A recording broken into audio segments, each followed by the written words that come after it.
Tarde con 9 minutos. Gracias a toda la gente que nos acompaña, que está con nosotros y que nos escribe a través de Twitter en @jrisco, @radio_fórmula, y también a los que están en YouTube. Un saludo a mi querido Arturo Ángel también, que nos está siguiendo en este momento, reportero, lo conocen bien. Entonces, bueno, pues anda por acá también escribiéndonos. Un abrazo, querido Arturo, y nosotros vamos a lo que sigue. Hoy es Risco.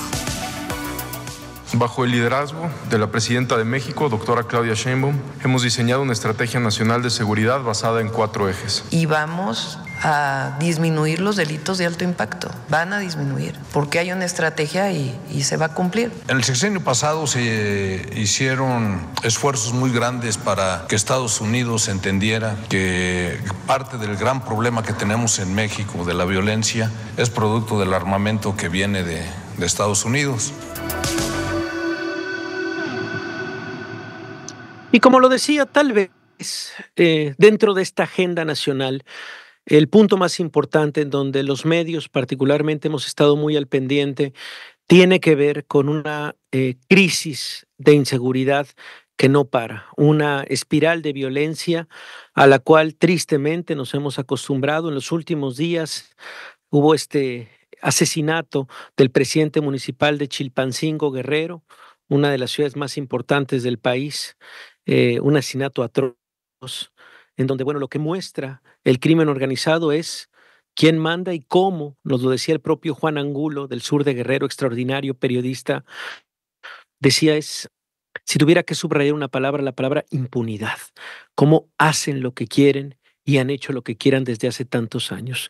Hoy presentaron este plan de seguridad, lo hizo la presidenta Claudia Sheinbaum, el secretario de Seguridad Ciudadana Omar García Harfuch, y me da mucho gusto que esta tarde nos acompañe Catalina Pérez Correa. Ella es doctora, es investigadora asociada del Centro de Estudios Constitucional de la Suprema Corte de Justicia de la Nación. Doctora, gracias Catalina por acompañarnos. ¿Cómo estás? ¿Qué tal, Javier? Muchas gracias por la invitación. Te agradezco infinitamente estar por acá. Y también nos acompaña Eduardo Guerrero, él es consultor en seguridad, director de Lancia Intelligence. Eduardo, ¿cómo estás? Buenas tardes. Hola, Risco, un gusto saludarte a ti y a Catalina. Es un privilegio, de verdad, que estén en este momento con nosotros tratando de entender, de analizar este plan de seguridad que, insisto, es el punto número 1 de preocupación desde mi punto de vista que tenemos los mexicanos. Cómo no solo combatir el crimen organizado, sino alcanzar la paz. Algo de lo que ha insistido la presidenta Claudia Sheinbaum, incluso lo dijo en su primer discurso, es: no vamos a hacer esta guerra contra el narco, y lo ha repetido hasta el cansancio. Así lo dijo justamente esta mañana.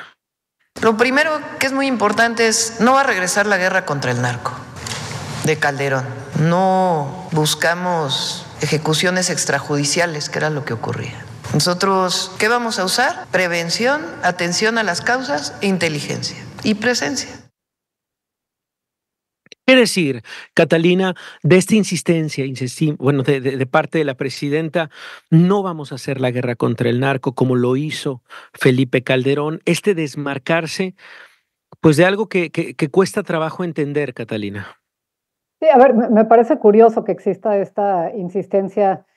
A mí me preocupa de esto. Parte de la estrategia de Calderón eran 2 cosas. Una sí tuvo que ver con el despliegue del ejército en estos lugares que se percibían como de incidencia alta para los delitos violentos.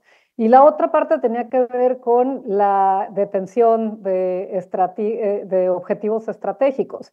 Y si una lee este documento de la estrategia que se circuló después de presentada, justo habla de la identificación de estas estructuras de mando y también de la detención estratégica de ciertas personas que estén al mando en las organizaciones criminales. Y esto sí hemos visto que es uno de los factores que generan violencia, porque lo único que se hace es quitar a las cabecillas de las organizaciones criminales sin afectar todo lo que está alrededor, que es todas las condiciones que permiten, que habilitan que estas organizaciones operen. Tiene que ver con la colusión de los agentes estatales con las organizaciones, pero además del seguimiento del dinero y otras cuestiones que tienen que llevarse a cabo. Y entonces, bueno, hay que ver qué más hay, y solamente es esto, es un documento, una PowerPoint, pero sí preocupa un poco ver estos rasgos que sí son familiares y de nuevo, pues la insistencia en que no están haciendo lo mismo, pero al mismo tiempo tiene muchos de los componentes que tenía esta estrategia que tanto daño causó al país. Y no sabemos si es un desmarque también semántico, Eduardo, lo que también han repetido hasta el cansancio, incluso en esta campaña, que es, no es un país militarizado. Lo dijo hoy por la mañana el secretario de Seguridad, Omar García Harfuch. Vamos a escuchar lo que dijo. Es falso que haya militarización. Lo que estamos haciendo es aprovechar las capacidades de la Secretaría de la Defensa Nacional para que, no importa el tiempo, la Guardia Nacional se pueda consolidar dentro de la Guardia. Estamos aprovechando la fortaleza de la Secretaría de la Defensa Nacional como su sistema educativo que pueda proveer a la Guardia Nacional con los 40 planteles que tiene. ¿Qué decir de esto, Eduardo, en voz de Omar García Harfuch y en la propia también presidenta? Bueno, mira, a mí lo que me gustaría más bien sería enfatizar lo que es novedoso de lo que están proponiendo y cuáles son las grandes omisiones, Risco. A ver, venga. A mí me parece esperanzador el énfasis en la inteligencia, porque generalmente los operativos, tanto los que eran de la Policía Federal antes como del Ejército, pues los hacen un tanto a ciegas. La verdad es que nunca queda claro dónde están los blancos prioritarios. Generalmente terminan escapándose antes de que llegue los propios elementos a capturarlos, y nos hemos vuelto sumamente ineficientes para poder, digamos, arrestar, detener o neutralizar cúpulas criminales, ¿no? Entonces, creo que este énfasis en la inteligencia va en el sentido de tener más luz, más instrumentos para mejorar este desempeño, ¿no? Por otra parte, está la parte de investigación criminal, que me parece algo novedoso, distinto, y que tiene que ver mucho con el fortalecimiento de las fiscalías y del propio Poder Judicial, que pues ahí ese lo ponemos como en paréntesis con toda la reforma. Yo creo que saldrá más bien debilitado el Poder Judicial, pero el tema de las fiscalías es muy interesante, y cómo muchos logros que hubo en la Ciudad de México durante la gestión de Sheinbaum tuvieron que ver con la buena coordinación de las policías con los ministerios públicos, con los fiscales, ¿no? Y se armaban bien las carpetas de investigación, y esto llevaba sentencias y evitaban a toda costa que por falta de pruebas o por malos procedimientos salieran libres los detenidos, ¿no? Entonces, esos me parecen dos aspectos importantes.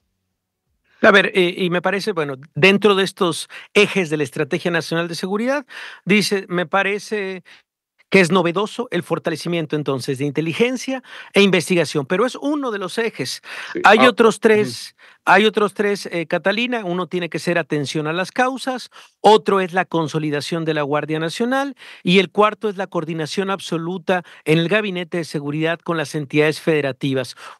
Un poco, digo, abordando el tema y ya yéndonos digamos, al cuerpo de estos ejes de la Estrategia Nacional, ¿qué destacarías, Catalina? No, a ver, me parece que el último punto sí es importante, que es la coordinación que tiene que ver con los estados. A mí me sigue preocupando este tema de que la estrategia esté enfocada en un cuerpo militar y que además digan, bueno, ¿qué más vamos a hacer si ya no hay policías? Cuando todo el gobierno pasado y los anteriores también se han dedicado a debilitar a las policías y a ver que no existan, ¿no? Entonces, ahora sí, pues lo que hay son los cuarteles militares, porque eso es lo que dejaron y eso es lo que financiaron. Y sí creo que es importante también entender que no toda la criminalidad en México, no todos los problemas de violencia son crimen organizado, y que esta estrategia está enfocada más en el crimen organizado y no en lo que sucede cotidianamente en los estados. Y entonces, o sea, me parece que es importante para entender eso, pero creo que tiene que haber espacio para que los estados también puedan plantear cuáles son sus problemas y cuáles son las estrategias que se necesitan para, pues, los distintos problemas que hay alrededor del país. No todo es el mismo problema, y por lo tanto, pues no es tan sencillo como decir despliegue de la Guardia Nacional. Sí, importante lo que dices. A ver, Eduardo, decías, a ver, veo luces, pero también veo, pues vaya, muchísimas áreas de oportunidad dentro de esta estrategia nacional. ¿Qué destacarías? Digamos, porque atención a las causas, pues me parece parece que es un argumento, Eduardo, que hemos escuchado hasta el cansancio en los diferentes gobiernos también. Sí, no, bueno, esa es de una vaguedad y de una flojera intelectual impresionante, pero a mí yo sí quisiera enfatizar, y aquí difiero levemente con Catalina, de que el problema que tiene este país más grave en materia de seguridad y que tiene al país patas para arriba es el crimen organizado. O sea, en términos de homicidios, el 70% más o Dame, menos. dame un segundo. Sí. Nos quedamos con este dato, Eduardo. Vamos a ir a una pausa, pero retomamos esta información. Anímate.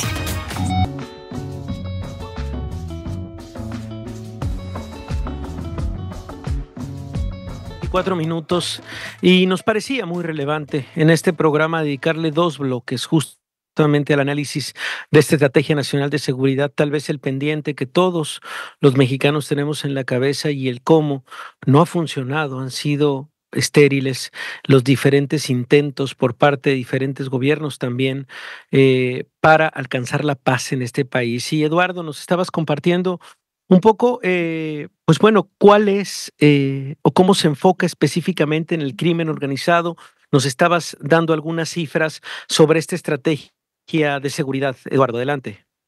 Gracias. Mira, estaba yo nomás enfatizando el lugar central que tiene el crimen organizado en la crisis de seguridad de Ok, México y señalaba que el 70% de los homicidios tienen un vínculo con el crimen organizado. Esto lo sabemos por el tipo de armas que se utilizan y por el modus operandi, ¿no? Entonces, este plan efectivamente está enfocado a la pacificación del país, a la reducción de la violencia, pero creo que deja al lado otro asunto que está relacionado con el crimen organizado y que se ha vuelto monstruosamente importante y que no está atendido en el documento, que es el control territorial que ha adquirido el mira, crimen en los últimos años, ¿no? Y que tiene que ver con el problema de las carreteras, de las desapariciones, de los impuestos criminales, del cobro de derecho de piso, de estos fenómenos que están vinculados con el control territorial del crimen.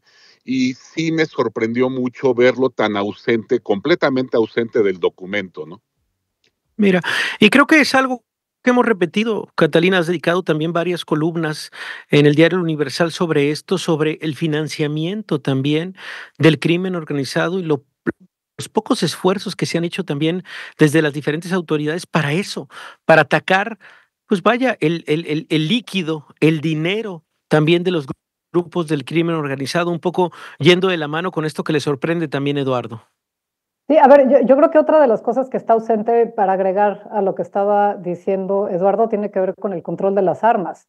Decía él que 70% de los homicidios pueden ser atribuibles al crimen organizado por el tipo de armas. Honestamente, una de las estrategias fundamentales que tiene que haber en este país es controlar el ingreso de armas que hay en el país. Yo también difiero levemente de lo que dice Eduardo en términos de quiénes están cometiendo los homicidios.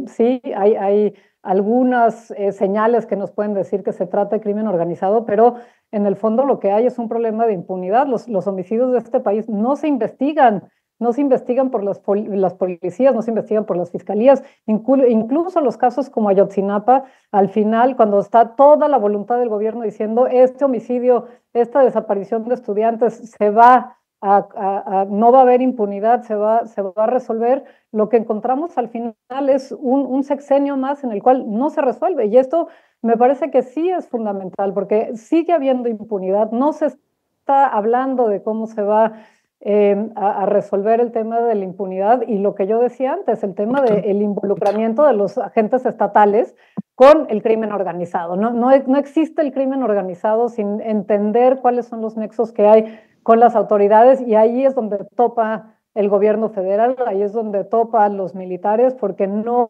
hay realmente la voluntad de seguir adelante y decir cómo desmantelamos estas redes. Entonces, la detención de objetivos estratégicos no funciona si no damos el seguimiento al dinero y además si no damos seguimiento a todas las personas que realmente están involucradas en estas estructuras criminales. Sí, estamos hablando con la doctora Catalina Pérez Correa, investigadora asociada del Centro de Estudios Constitucionales de la Suprema Corte de Justicia de la Nación, columnista del diario El Universal sobre temas de seguridad, y con Eduardo Guerrero, consultor en seguridad, director del Anti-Intelligence, también columnista en el diario El Financiero. Y bueno, a ver, Eduardo, esto que menciona Catalina también, digamos, varias columnas también en las cuales se ha destacado esta famosa frase de: es la economía, estúpidos. No solamente eso, sino son las fiscalías. El tema son las fiscalías, estúpidos, haciendo esta frase y digamos, esta cita tan famosa desde Estados Unidos. ¿Qué decir de esto, del trabajo o de la reforma que se tendría que hacer desde la fiscalía, y el trabajo, por lo menos, que también se ha agregado a las conferencias o a las reuniones de seguridad de la mañana con presencia de la Fiscalía General de la República, Eduardo? Pues justamente es ahí el punto novedoso, interesante, esperanzador de esta estrategia, el Mira, énfasis en la investigación criminal y en el fortalecimiento de las fiscalías. Y creo que también en eso se basó buena parte del éxito que tuvo Sheinbaum y Omar García en la Ciudad de México para la reducción de varios delitos, no solamente vinculados con el crimen organizado, sino del fuero común de carácter callejero, como sobre todo el robo de vehículos, entre otros, ¿no? Entonces, pues yo diría que dada la centralización del mando que va a tener García Harfuch, y esta coordinación absoluta, porque se utiliza este adjetivo absoluta, que va a haber en el gabinete de seguridad y con los gobernadores, por la centralización que hay ya del poder que va a tener Omar en el gabinete, pues yo pensaría que podría haber avances quizás importantes si hay esta colaboración de todos estos actores subnacionales y en el gabinete de seguridad, ¿no? Yo estoy ligeramente optimista de que sí pueda haber logros. Eh, Vamos a darles pues este primer año a ver qué pasa. Yo creo que la reforma judicial va a ser un obstáculo para avanzar rápidamente, y también creo que ahorita el desgarramiento del cártel de Sinaloa sin duda va a ser un gran dolor de cabeza que va a distraer esfuerzos en la parte de fortalecimiento institucional que propone esta estrategia. Así que creo que va a ser un arranque lento, complicado, con muchos obstáculos, pero esperamos que este cambio de énfasis en la inteligencia y en la investigación pues traiga buenos dividendos pronto. cerremos esta conversación, porque me parece también, vaya, sintomático, y ponerlo en la conversación lo ocurrido en Chilpancingo, en este contexto de violencia. Esto fue lo que adelantó, por lo menos lo que se sabe, y cómo ha avanzado esta investigación, en palabras del propio secretario de Seguridad, Omar García Harfuch. Vamos a escuchar lo que dijo el día de hoy. Pero el alcalde iba a acudir a Petaquillas a una reunión solo. Él sale de Chilpancingo y se va rumbo a Petaquillas en su camioneta, sin escoltas, sin chofer. Sabemos que iba a una reunión específica. No iba acompañado, se pierde comunicación en una comunidad y posteriormente se encuentra el hallazgo horas más tarde. Se realiza el hallazgo ya del cuerpo sin vida del alcalde. Él no contaba con protección de la Guardia Nacional, pero tampoco fue solicitado. Un comentario final respecto a esto, Catalina. No, a ver, me parece que es brutal lo que hemos visto y que tendría que haber habido una reacción nacional mucho más contundente frente a lo que fue este evento. Me sorprendió mucho que la secretaria de Gobernación se lavara las manos, dijera: eso no es mi competencia, cuando justamente la política interior es competencia de la Secretaría de Gobernación. Yo estoy de acuerdo con Eduardo, creo que es un error ahorita estar poniendo el enfoque en continuar con la reforma judicial, que no tiene como objetivo lograr mayor justicia, sino